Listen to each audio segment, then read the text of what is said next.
In another moment, down went Alice after it, never once considering how in the world she was to get out again.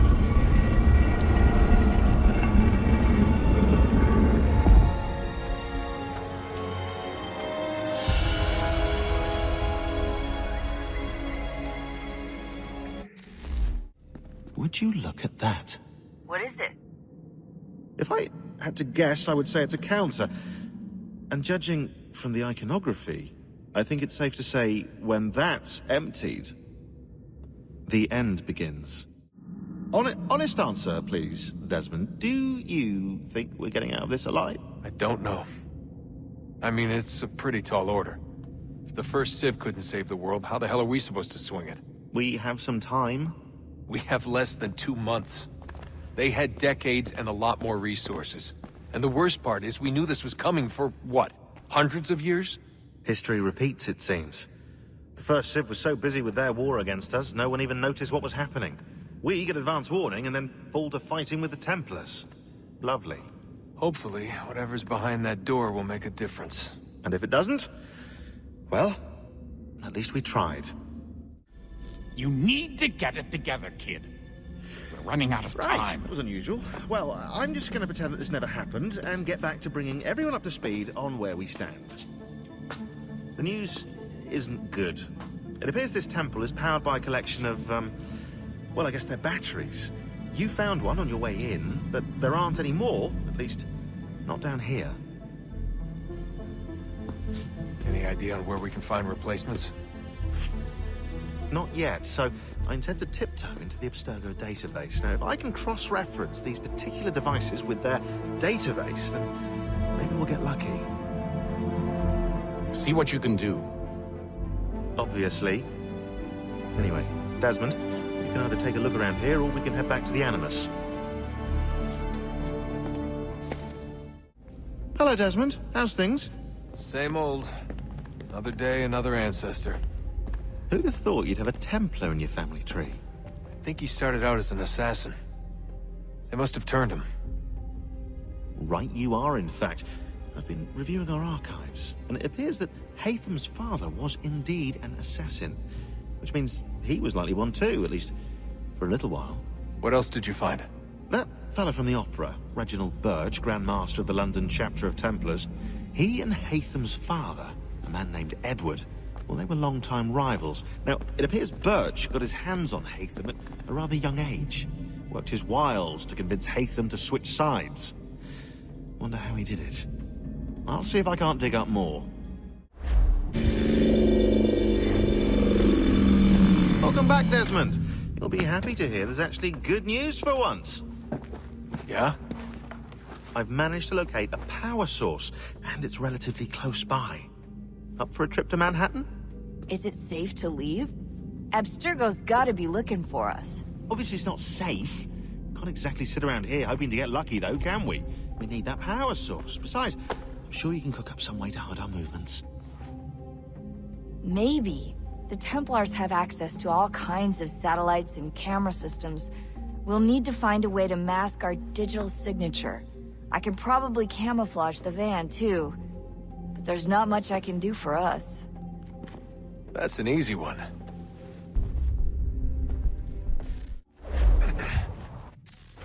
Local utility companies have assured the public that they're completely prepared for the upcoming solar maximum.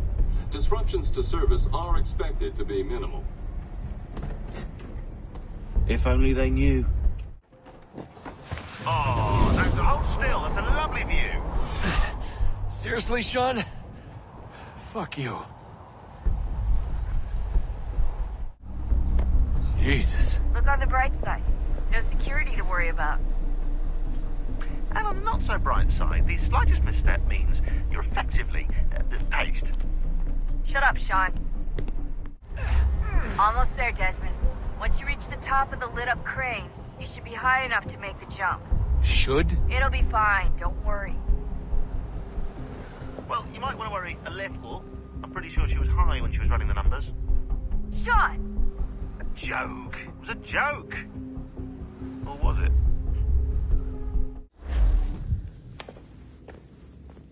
So who the hell is Daniel Cross? Believe it or not, he used to be an assassin. The assassin, the way I've heard it told, but it turned out he was a sleeper agent for Abstergo, programmed to infiltrate and destroy the organization. How did he know you were there? We could be compromised. They must have caught me snooping inside their network and sent Cross to see what we were after. If they were aware of our current location, we'd know. Though, I will say this. It doesn't bode very well for future expeditions. I've set up some cameras topside. If anyone shows up, we'll see it. I'd suggest you go see about finding a socket for that power source. Or we can return to Connor if you prefer. All the artifacts in the world won't mean a thing without the key.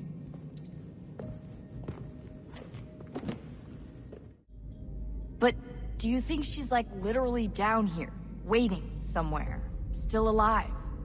Still alive? That's mental.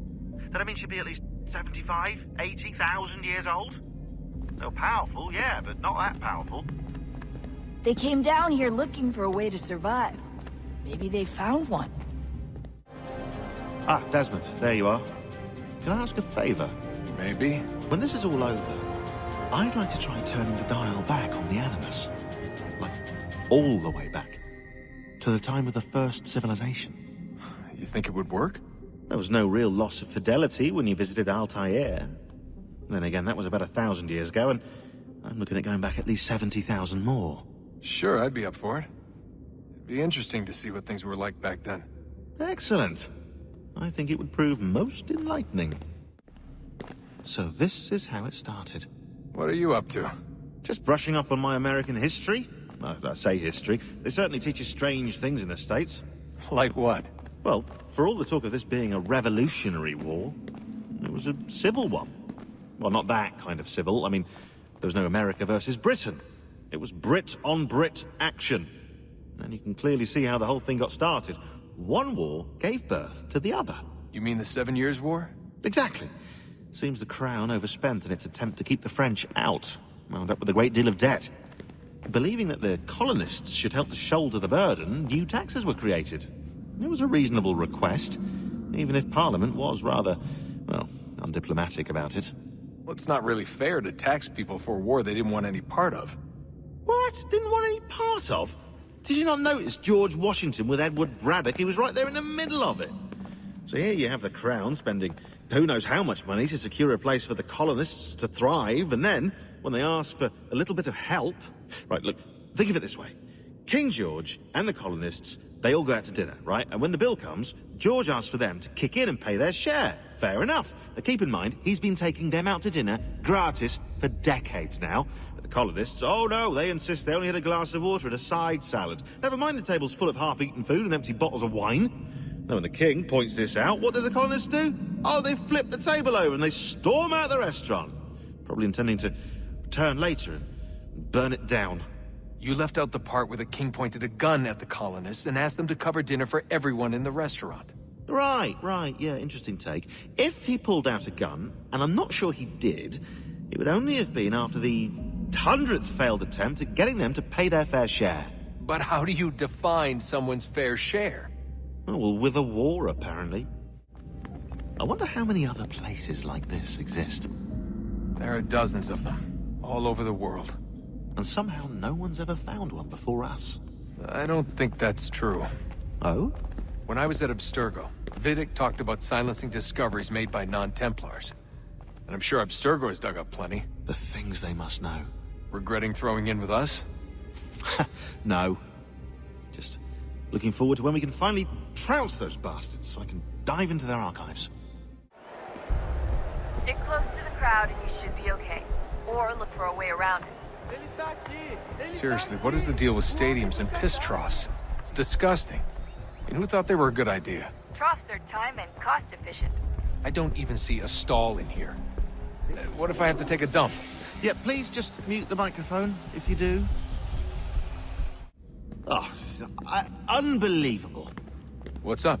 Your politicians are constantly referencing the Founding Fathers and insisting they must have been in support of one thing or another. I have never seen such a blatant disregard for history. That's just typical political propaganda. It's also dishonest and delusional. How can anyone claim to know what these people wanted based off scraps of paper and wishful thinking. They're looking for intent. What these men envision for our country and its future. Idealistic and unlikely. I don't think most of your presidents and senators and judges care what the founders thought. They just want to know how they can bend old words to achieve modern goals. Who cares if they were deists or theists or wanted a central bank? Why do people need the validation? What should matter is what you, as an individual, believe, and why you believe it. What, are we so insecure that we have to find 18th century letters to validate our beliefs? Oh, look, Mum, a dead man agreed with me. Maybe. If you transpose the letters in his shopping list, you can plainly see he was on my side. Jesus, Shaun. It's a cynical way to look at it. Doesn't make it less true. I keep trying to understand how men like Washington and Jefferson could dedicate their lives to the pursuit of liberty and equality, yet have no problem owning slaves. It's hypocritical in the extreme, and your history books make only passing mention of the subject, as if it were of little consequence. They had a war to win. Country's future to secure. How could they deal with all these issues at the same time?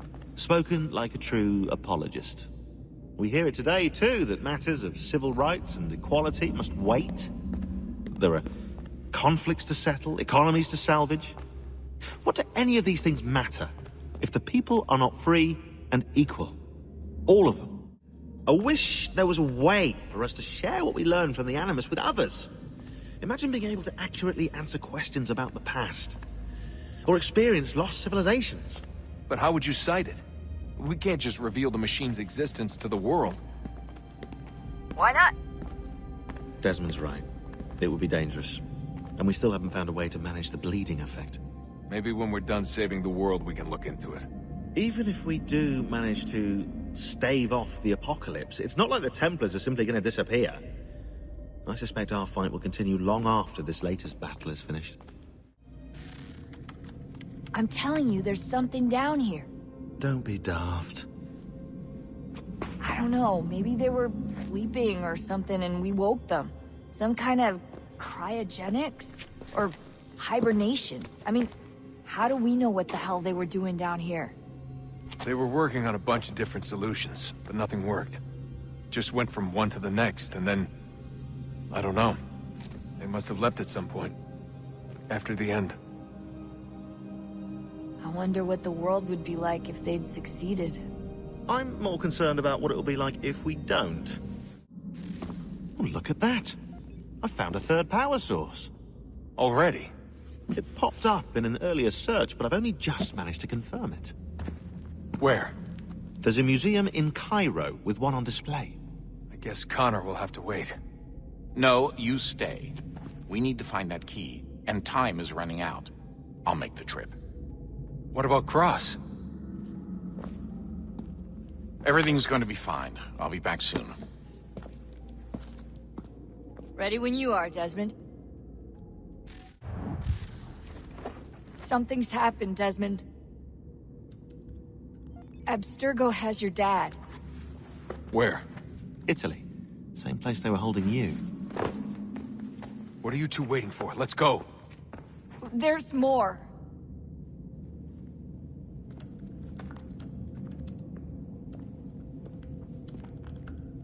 That's a curious little piece, isn't it? Well, I've worked my incredible and bottomless magic, and that little thing is in fact of first civilization origin. It seems they use them as personal shields.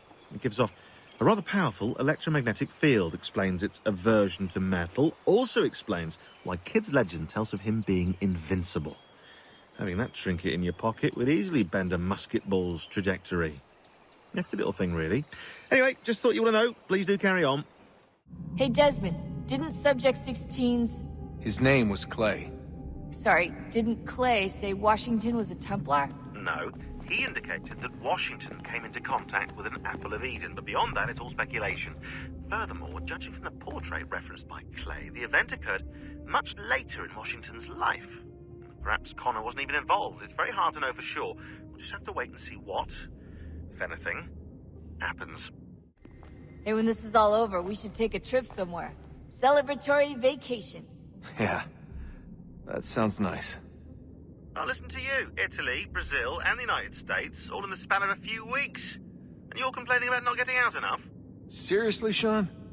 No, not seriously. Are you mad? Trust me, no one wants time off more than I do, right? Do you have any idea how hard it is to crank those database entries out as fast as I do? I regret not asking you to hack into the Abstergo servers while you were there. A couple of well-placed relays and we'd be swimming in information. We have everything we need. Yeah, except the key. We're close. How do you know? I just do. I've been poking around a bit. Did you know there are machines down here that make, well, mana? Wizard mana or biblical mana? What do you think? Biblical, of course. The Greeks called it ambrosia. The Indians, amrit or soma. Most cultures around the world refer to a divine food, though I'd say its taste is anything but. You ate something that came out of a 75,000-year-old machine? And I live to tell the tale. So? What did it taste like? Cardboard. Taste of cardboard. Hardly the stuff of legends, though I wonder if the first civilization didn't taste differently than we do. Maybe the flavorizer broke. Flavorizer! You've certainly got away with words, Rebecca. Things are getting worse outside. What do you mean? Every day for the past 2 weeks, the sun has been throwing off larger and larger flares. Older satellites are starting to malfunction. I hear rumblings of recalling the crew on the International Space Station. There's already work being done as well to shield power stations and transformers on the ground. Not that any of it matters. This goes far beyond some brownouts. We all saw what's actually coming. Do you know how it works? Look, I'm no physicist, but it's something to do with the Earth's geomagnetic field.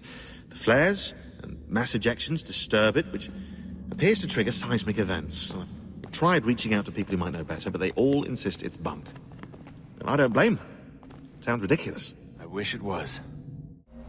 We've got a problem. Hatham doesn't have the amulet anymore. But the temple's still sending data. There must be more to the story. Only one way to find out.